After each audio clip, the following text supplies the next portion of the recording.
जय श्री राम मित्रों, देखिए कितना सुंदर दीपक में बनने वाला ये फूल आपकी कौन सी आध्यात्मिक उन्नति को दर्शाता है। जब ये फूल बनता है तब आपको कौन कौन से अनुभव होंगे, आपके कौन से चक्र की कितनी प्रतिशत उन्नति हो चुकी है, आपके जीवन में कौन कौन से अनुभव आपको देखने को मिलेंगे। ये देखिए, जब दीपक में इस प्रकार का 16 पंखुड़ियों का फूल बनता है या 16 से ज़्यादा पंखुड़ियाँ बनती हैं, तो उस फूल के बनने में दीपक के क्या संकेत होते हैं। दीपक में जो फूल के अलग अलग संकेत होते हैं उससे संबंधित हमारे चैनल पर बाबा का आशीर्वाद SPM पर बहुत सारी वीडियोज़ हैं, परंतु आज हम इस वीडियो में आपको बताना चाहेंगे कि ये 16 पंखुड़ियों का जो चक्र आप सामने देख रहे हैं, जब यह दीपक में बनता है तो आपका विशुद्धाख्या चक्र, जो कि आपकी योगिक क्रियाओं का 5वां चक्र है, यह विकसित होना आरंभ हो गया है। इस चक्र में जो प्रधान देवता हैं वो ब्रह्मा जी होते हैं और उनकी पत्नी माता सरस्वती हैं, जिनके कारण आपके जीवन में ब्रह्मा की तरह ही संरचनात्मक विकास होना आरंभ हो जाता है। आपकी क्रिएटिविटी, जो संरचनात्मक रचनात्मक जो आपकी योग्यताएं हैं वो निखरने लगती हैं। नए नए विचार, नई नई तरह की योग्यताएं आप में उभरने लगती हैं। माँ सरस्वती की कृपा से आपके कंठ की सिद्धि होने लगती है, वाचन सिद्धि जिसे कहते हैं, क्योंकि जैसे जैसे आपका विशुद्धाख्या चक्र के जागृत होने की परसेंटेज बढ़ेगी, वैसे वैसे इस चक्र की आपको सिद्धि प्राप्त होनी आरंभ हो जाती है। विशुद्धाख्या चक्र में जब आपकी योग्यता और ज़्यादा बढ़ती है तब वाक सिद्धि होने लगती है, जिसे कहा जाता है कि यदि आपके जीवन में आप किसी के बारे में भी, चाहे आपके सगे संबंधी हों या आपके दोस्त हैं, किन्हीं के बारे में भी, यदि आपके कार्य क्षेत्र में भी आप किसी के बारे में कोई बात बोल देंगे तो वह बात पूरी होनी आरंभ हो जाती है। तो मजाक में भी यदि आपने किसी के बारे में कुछ बोल दिया तो वह सत्य घटना होनी शुरू हो जाती है। इसे वाक सिद्धि कहते हैं। यह वाक सिद्धि आपने अपने अनुभव से जान लेनी है कि यदि इस प्रकार का दीपक में आपका फूल बनता है और आप किसी व्यक्ति के बारे में कुछ बोल देते हैं तो आपकी कंठ की सिद्धि, वचनों की सिद्धि हो जाती है, जिसे वाक सिद्धि कहते हैं। क्योंकि इतनी पंखुड़ियों का जब दीपक में फूल बनने लगता है, यह साक्षात संकेत होता है कि आपका जीवन आध्यात्मिक ऊंचाइयों से 5वें चक्र के विकसित होने से संबंधित सभी शक्तियों को प्राप्त करने लगा है। इस विशुद्धाख्या चक्र का जो बीज मंत्र होता है वह बीज मंत्र हम होता है। फिर से हम बताना चाहेंगे, हम है पर चांद बिंदु लगा दिए जाएं और उसका उच्चारण करें यदि आप, तो वह हम बीज मंत्र इस चक्र का होता है। इस चक्र की यदि आप पूरी जानकारी लेना चाहेंगे तो उसमें आप इस चक्र का रंग जो होता है वह वायलेट कलर होता है,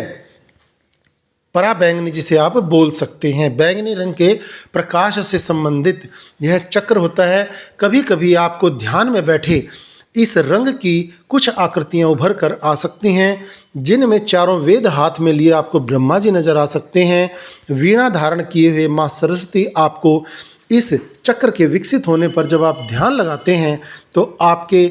इन चक्रों के जागृत होने के कारण ब्रह्मा जी या माँ सरस्वती कोई भी आपको ध्यान मुद्रा में भी दर्शन दे सकते हैं।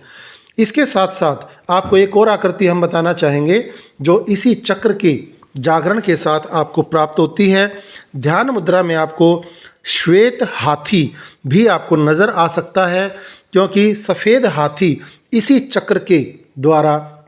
जागृत होने की यह जो चिन्ह है आपको दिखाई दे सकता है। एक और चिन्ह हम आपको बताते हैं कि पीले रंग का जो चांद होता है, अर्धचंद्र, वह भी आपको इसी चक्र के जागरण के साथ ध्यान मुद्रा में दिखाई दे सकता है। पीले रंग का जो चांद है, परा बैंगनी प्रकाश का जो 16 पंखुड़ियों वाला फूल है, कमल है, और उसके साथ साथ हम जो है की आकृति होती है, इससे संबंधित कोई आकृति या ब्रह्मा जी या माँ सरस्वती भी आपको सामने आ सकता है, या उनके कोई वाद्य जैसे कि वीणा भी आपको दिखाई दे सकती है। वेदों का ज्ञान आपको अचानक इस चक्र के जागरण से होने लगता है। जो शास्त्र आपने नहीं पढ़े हैं, उन शास्त्रों के बारे में भी आपको अचानक अपने, जब आप किसी दोस्तों के साथ बैठे हैं या सगे संबंधियों के साथ बैठे या किसी पंडित पुजारी के साथ बैठे हैं, उस समय अगर वो कोई बात कह रहे हैं, समझा रहे हैं और आपसे कोई प्रश्न करते हैं, तो उस समय जो आपको कभी पढ़ा नहीं है, कभी सुना नहीं है, वो ज्ञान की धाराएं भी आपके कंठ से स्वतः ही अपने आप प्राप्त होने लगेंगी और आपको खुद पर भी आश्चर्य होगा कि मुझे इस बात का ज्ञान नहीं था, परंतु मैं फिर भी किस प्रकार से इस विषय पर बोल रहा हूँ। ऐसे अद्भुत चमत्कार और किसी के बारे में भी कोई सत्य वचन आपके मुख से निकल सकता है जो कि सत्य साबित होगा। आप विशुद्ध आख्या चक्र का यदि पूरा मतलब समझें तो विशुद्ध का मतलब में विष जो होता है वह जहर है, और शुद्धि का मतलब होता है उस जहर को बाहर निकालना। आपके शरीर के, आपकी आत्मा के, आपकी मन के अंदर जितनी प्रकार की दबी हुई भावनाएं हैं या दुर्विचार हैं, वो भी इस कंठ के इस विशुद्ध आख्या चक्र जो कि आपके गले कंठ के जस्ट पास होता है, उसके जागृत होने पर आपके मन के वो बुरे विचार भी आपके अंदर से खत्म होने लगते हैं, उनका शमन होने लगता है। आपका शारीरिक स्तर पर ही शुद्धिकरण नहीं होता, अपितु मन के जो भाव हैं वो भी, आपकी समस्याएं जो हैं या आपके आसपास आपकी रेंज में आने वाले जो व्यक्ति हैं, उनकी भी समस्याओं और दुखद अनुभवों का अंत होने लगता है। ये सभी प्रकार के जो दुख तकलीफ़ों वाले संबंधित दुर्विचार थे, वो इस चक्र के जागरण से खत्म होने लगते हैं और आपका बहुत ही अंतर्मन इतने आनंद से भरने लगता है कि आपने पहले ऐसा कभी अनुभव नहीं किया होगा।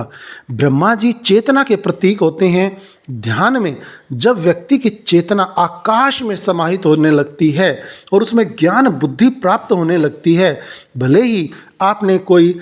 इतने वेद या पुराण या जो भी धर्म ग्रंथ हैं उनका भले ही इतना ज़्यादा मनन और वाचन ना किया हो, परंतु उनसे संबंधित जो प्रतीकात्मक बहुत ही सुंदर वक्तव्य होते हैं, वह अपने आप स्वतः ही आपके कंठ से निकलने लग जाते हैं। इनमें हमने आपको बताया है, सफ़ेद हाथी के आपको दर्शन हो सकते हैं, पीले चंद्रमा की छवि आपको दिखाई दे सकती है, ब्रह्मा जी दिखाई दे सकते हैं, सरस्वती जी दिखाई दे सकते हैं, 16 पंखुड़ियों वाले कमल की छवि बैंगनी प्रकाश के रूप में, बैंगनी रंग के रूप में भी आपको दिखाई दे सकती है। विशुद्धि चक्र प्रसन्नता की अनगिनत भावनाओं और स्वतंत्रता को दर्शाता है। यह हमारी योग्यताओं में, हमारी कुशलता में, निपुणता में बहुत चार चांद लगाता है। इस चक्र के विकास से आपकी वाणी, या यदि आप कोई गायक हैं तो आपके गायन में, यदि आप कोई भाषण देने वाले हैं तो आपके भाषण की प्रतिभा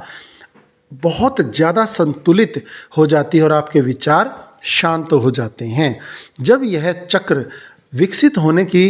पूर्ण श्रृंखला पर होता है तो आपको बीच बीच में परीक्षा की घड़ियां, कुछ कठिनाइयां भी अनुभव होने लगती हैं। जिन कठिनाइयों में आपके गले के अंदर आपको